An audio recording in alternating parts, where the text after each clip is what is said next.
زندگی کس کے ہاتھ میں ہے؟ اللہ کے ہاتھ میں. ما قدر اللہ، جو ہونا تھا وہ ہو گیا.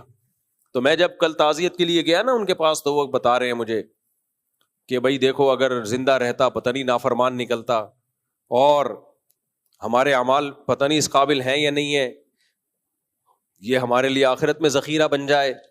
اور پھر موت بھی آنن فانن ہو گئی، زندہ رہتا بیمار ہوتا، بیماریوں پہ علاج پہ جائیدادیں لٹ جاتی، اس کے بعد موت واقع ہوتی، کتنی ٹینشن میں جاتے ہم، قرضے چڑھ جاتے وغیرہ وغیرہ.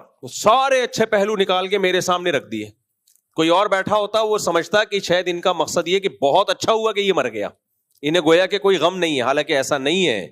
یہ کیسے ہو سکتا ہے ماں باپ کو اولاد کے بچھڑنے کا غم نہ ہو؟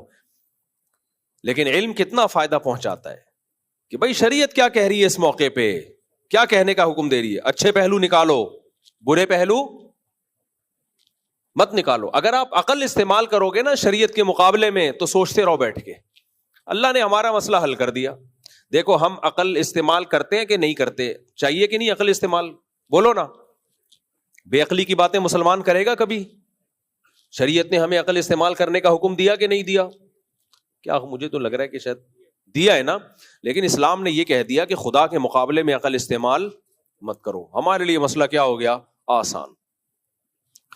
اب اگر ہم بیٹھ کے سوچتے رہیں کہ بھائی نہیں یار یہ تو عجیب سی بات ہو گئی، اصل تو یہی ہے کہ ڈوبا کیوں، گیا کیوں، یہ کیوں ایسا کیوں، فلانا کیوں، ڈمکانا کیوں، عقل تو یہ ایتھیس کی تو عقل یہی کہتی ہے نا. لیکن بھائی جب ہمیں قرآن و سنت نے کہہ دیا، اللہ نے کہہ دیا کہ اب تم نے یہ سوچنا ہے.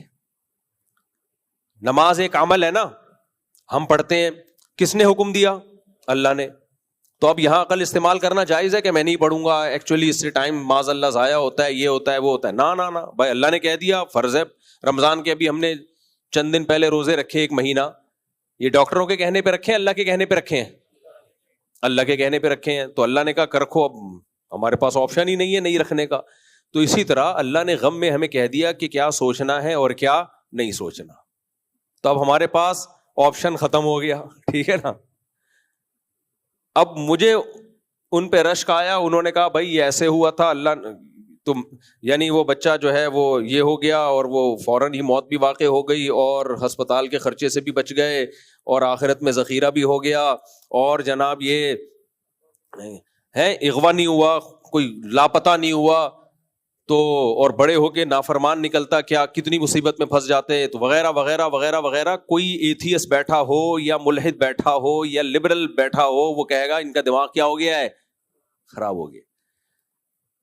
لیکن حقیقت کیا تھی بھائی؟ یہ جو کچھ وہ سوچ رہے ہیں، اس سوچنے پر کس نے مجبور کیا؟ اللہ نے. اللہ نے کہا جب غم ہو جائے تو پھر یہ سوچنا ہے. یہ اللہ کی طرف سے پابندی ہے. اب یہ سوچنا پڑے گا. جب اللہ نے حکم دے دیا تو تمہارے باپ کو بھی اب یہی سوچنا پڑے گا.